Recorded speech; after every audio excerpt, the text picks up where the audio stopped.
everybody, welcome back for another process video, and this time I am kind of playing with some stencils and a cut file and just lots of layering, which is kind of one of my favorite things. And so I have this black and white photo of my daughter sitting on this dock when we were in Galveston on vacation, and I am going to back it with like a really thin border of white, and then I'm going to go ahead and put a black cardstock border around it too. And that is sort of my go-to with a black and white photo, is to have a really thin white border and then a little bit thicker black border. And I just really like how that kind of makes the colors stand out. So I'm going to use this 49 and Market background paper. And I love these papers from 49 and Market because they have a lot of the work done for you. But I really loved how this kind of retro grid cut file was going to fit in with my picture and kind of enhance the background. So what I decided I wanted to do was take this stencil, and this is the Redefine Creative February stencil of the month. So we have a newer stencil of the month program over there, where there's a 12 by 12 exclusive stencil every single month, and this happens to be February. And so what I wanted to do today was use it to create a really subtle look. So I pulled out some distress oxides that kind of matched the colors in the background paper, or at least were very similar to those colors. And I'm just adding a few hearts in areas where the background has that mixed media look. So I've got kind of this tannish yellow. I have the cracked pistachio. Excuse me, you guys, I'm so sorry. And then I have this kind of like orangish color. And so I'm just adding in a few of those hearts to the different areas of the pattern paper that already have that kind of color going on. And I did this on purpose. I wanted it to be kind of a tone on tone, really subtle look. Just adding a little extra to that background. And because there are so many layers and so many textures already, it doesn't need a ton. So now what I'm going to do is I'm going to grab some foam adhesive, and I'm going to put foam adhesive all over the back of this cut file, which is a little bit of a tedious process, you know? But I wanted to make sure that it was going to stand up off the background. And so this is one of my favorite ways to use a geometric cut file like this. And that's a question I get all the time, is how do I use these cut files, or what are some of your tips for the perfect use of a cut file? So I really like to use them for layering pieces. And so with this one, I'm going to have all this foam going on the back of it, which you obviously did not need to see on video, but you know, that's just one of those things. So I am going to go ahead and peel off all these little backers, and I am not going to make you watch that entire process because, you know, I'm not that bad. And I am going to trim these little ends off the side because I just felt like they were taking up a little too much space. But I love that dimensional look. And it's going to give me that kind of shadow behind it that really makes everything just pop up off the page. And I really love that. So I have these Rosie Studio tags, and I'm going to go ahead and grab just a couple of these that I feel like will work with my photo and the background. And I have pulled out kind of a lot of embellishments to try and figure out what types of layers I want to create.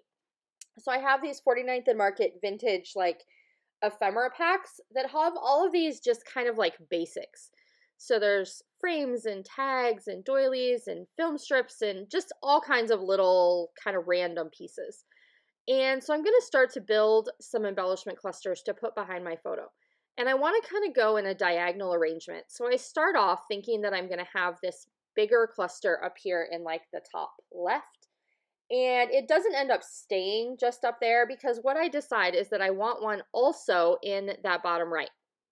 So rather than stacking everything up in that one cluster, I need one of those tags to be down in the bottom cluster. So all I'm going to do is kind of rearrange how I have those pieces laid out so that I can create more of a balance between my two clusters. So I want to be able to have a tag, a frame, and a ticket in each one. And I really love the fact that with this photo, I have these very stark contrasting lines of her sitting on the dock, and that kind of matches with the lines of the cut file in the pattern paper. But then I'm going to go ahead and add these embellishment clusters in this sort of diagonal that leads you to her. And she has her head on just a little bit of a tilt in the picture, and the picture itself is a little bit tilted. But that's gonna kind of emphasize that diagonal line. So even though I have those really strong vertical lines, I also can enhance that diagonal, which is gonna lead you more to her in the picture. All right, so then I have this ephemera pack that I picked up from Teresa Collins that just has all of these like empowerment types of phrases. And I thought these would be really fun to attach to that cut file. So I'm finding little areas in the cut file where I can add the phrases, and I'm sticking with mainly black and white just because that's kind of, the background has all of the color. So the foreground layers sort of have all of the black and white, if that makes sense. So it's really going to help everything pop up off the page when everything in this top layer is black and white, and then everything underneath it kind of has these marine types of colors. And so I'm adding some foam so that these are going to also pop up off the page. And usually I wouldn't do 2 layers of foam together, but I think for this layout, it really kind of adds just such awesome dimension to have those 2 layers. So don't be afraid to add a little extra pop with your dimensional adhesive if you need to, just to kind of create the look you're going for. So then I'm also going to pull out some of these puffy phrases, and I have colors of these phrases that also match the colors in my background. So I'm going to add some of those in with my black and whites. Now these are not as dimensional or popped up as my foam adhesive. So they're kind of nestling in well with the phrases and embellishments that I already have. And then I'm also going to take these little hearts and add just a few of those to my embellishment clusters, as well as to a couple of the little boxes of the cut file.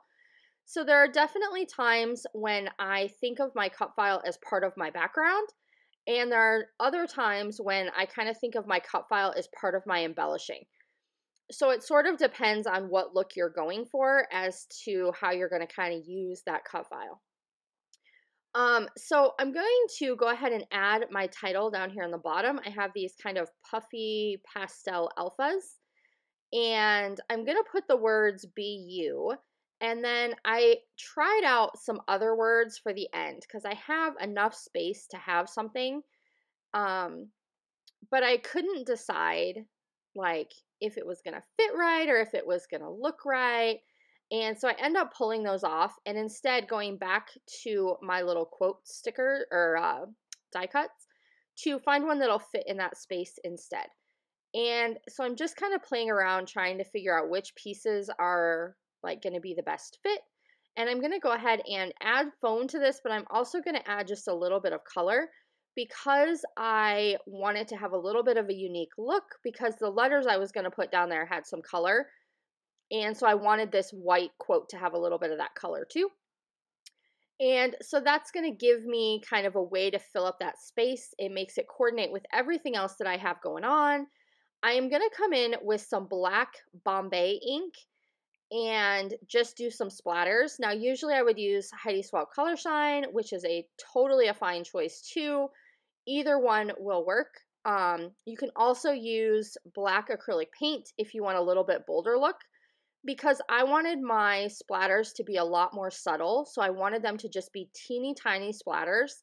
Using the ink and the fan brush kind of helped with that, making sure that they were teeny tiny. And then I'm just going to come in with some black kind of Nuvo drops and add a few little accents kind of scattered around by my embellishing.